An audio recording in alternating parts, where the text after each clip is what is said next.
Fake news, l'histoire secrète de leur succès. Les internautes diffusent massivement des informations fausses et des théories conspirationnistes farfelues. Quel mécanisme explique cet inquiétant phénomène? Des études statistiques sur le réseau Facebook répondent. Le saviez-vous? Le 11 octobre 2017, Google a racheté Apple. La NASA exploite des enfants parqués dans des camps sur Mars. À Padoue, un restaurant chinois sert des pieds humains en hors-d'œuvre. Vous avez sûrement nécessairement vu passer ces informations. Faut-il préciser qu'il s'agit de rumeurs infondées? Pourtant, elles ont été amplement colportées ou au moins commentées. Qu'est-ce qui a donc changé dans notre façon de nous informer et donc de nous forger une opinion? Quel rôle les médias sociaux tels que Facebook jouent-ils dans la diffusion de fausses informations ou de thèses conspirationnistes? Quels sont les ressorts de cette mésinformation ou désinformation? Est-il possible d'endiguer ces phénomènes? De nombreux sociologues se sont penchés sur les phénomènes sociaux liés à Internet et à ces médias, et notamment sur la viralité des informations infondées ou fausses. Ils ne sont pas les seuls. Depuis plusieurs années, des mathématiciens, des physiciens, des chercheurs en informatique se sont aussi intéressés à ces problématiques, en apportant leurs propres outils et méthodes d'analyse. Ainsi a émergé un nouveau champ de recherche, les sciences sociales computationnelles. Grâce à l'analyse de grandes masses de données, cette discipline étudie les phénomènes sociaux de façon quantitative. Il s'agit d'exploiter les très nombreuses traces numériques que laissent les internautes sur les différents médias sociaux tels que Facebook, Twitter, YouTube, lorsqu'ils sélectionnent, partagent ou commentent des informations. On peut ainsi étudier certains phénomènes sociaux à un niveau de précision sans précédent. Les racines de la désinformation. Nos travaux s'inscrivent pleinement dans cette démarche. Notre groupe s'intéresse aux dynamiques de contagion sociale et à l'utilisation des contenus sur les différents réseaux sociaux d'Internet. Nous étudions en particulier la viralité des informations et la façon dont se forgent et se renforcent les opinions dans le cyberespace, une scène où les contenus sont mis en ligne et lus sans aucun intermédiaire ni contrôle.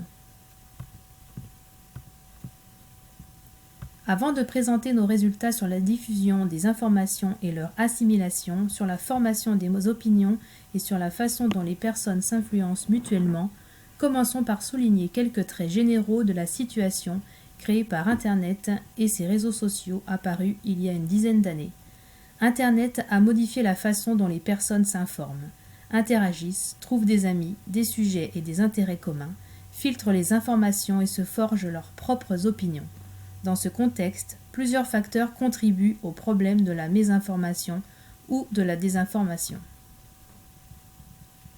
L'un est l'analphabétisme fonctionnel, c'est-à-dire l'incapacité à comprendre convenablement un texte. En France ou en Italie, cela concerne près de la moitié des personnes âgées de 16 à 65 ans, d'après les données de l'OCDE. Un autre facteur est le biais de confirmation, selon lequel chacun tend à privilégier les informations qui confirment ses opinions ou sa vision du monde et à négliger ou ignorer celles qui les contredisent.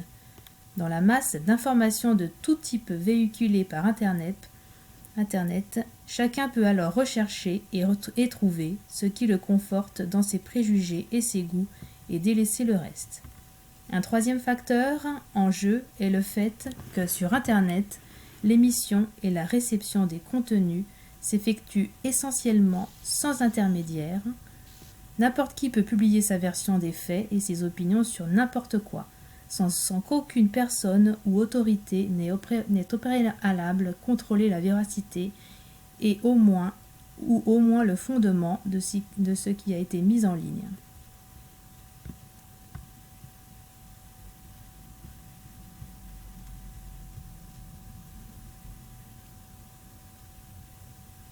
Elon Musk annonce la création d'un appareil électronique qui pourra griller du pain. L'entrepreneur sud-africain connu pour ses inventions futuristes a annoncé qu'il travaillait actuellement sur un appareil électronique qui permettra de griller des tranches de pain.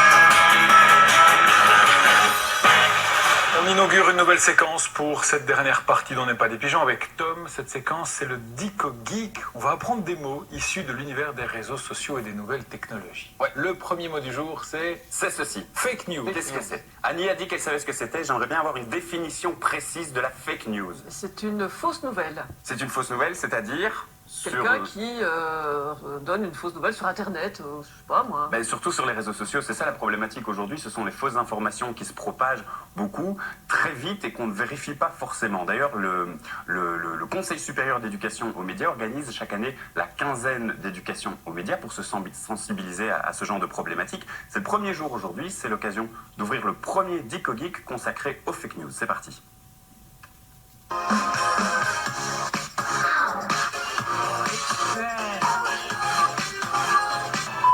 We are fighting the fake news. We don't want fake news. You are fake news.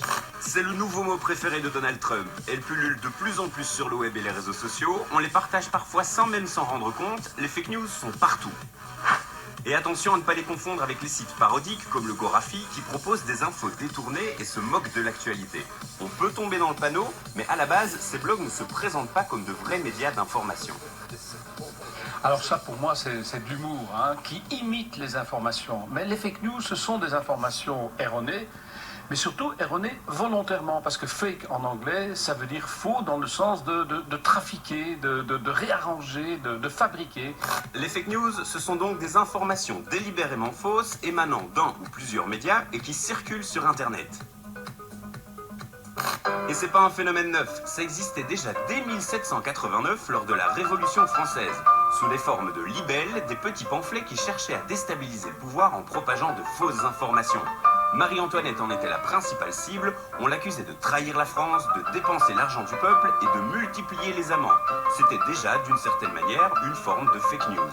Une des fake news les plus connues, c'est lorsque l'administration Trump a essayé de prétendre qu'il n'y avait jamais eu autant de monde lors d'une prestation de serment d'un président américain, en disant ce sont des faits alternatifs. Mais bon, voilà, c'était vraiment une information qui était fabriquée pour essayer de faire croire que sa présidence démarrait comme nulle autre précédemment.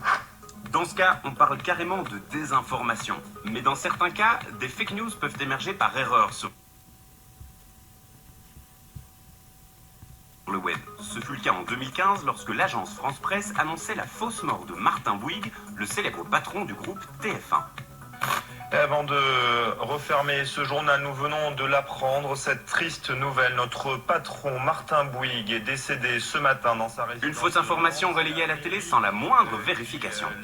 Et puis alors, il peut y avoir aussi, ça existe, des fake news qui sont simplement mises en avant pour essayer de faire du clic et de rapporter de l'argent pour des sites qui vivent de la publicité. Parce que les fake news, on peut inventer des choses qui sont attractives, qui ont un petit côté sulfureux et qui fait en sorte que tout le monde se rue dessus. Parce que le paradoxe, c'est que parfois, on a davantage envie de croire des fausses nouvelles que les vraies. C'est pas faux. Bref, à l'heure des fake news, vigilance maximale sur le web.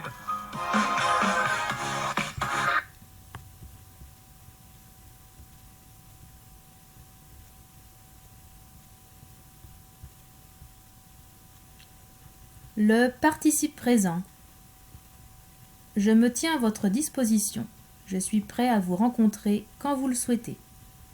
Me tenant à votre disposition, je suis prêt à vous rencontrer quand vous le souhaiterez.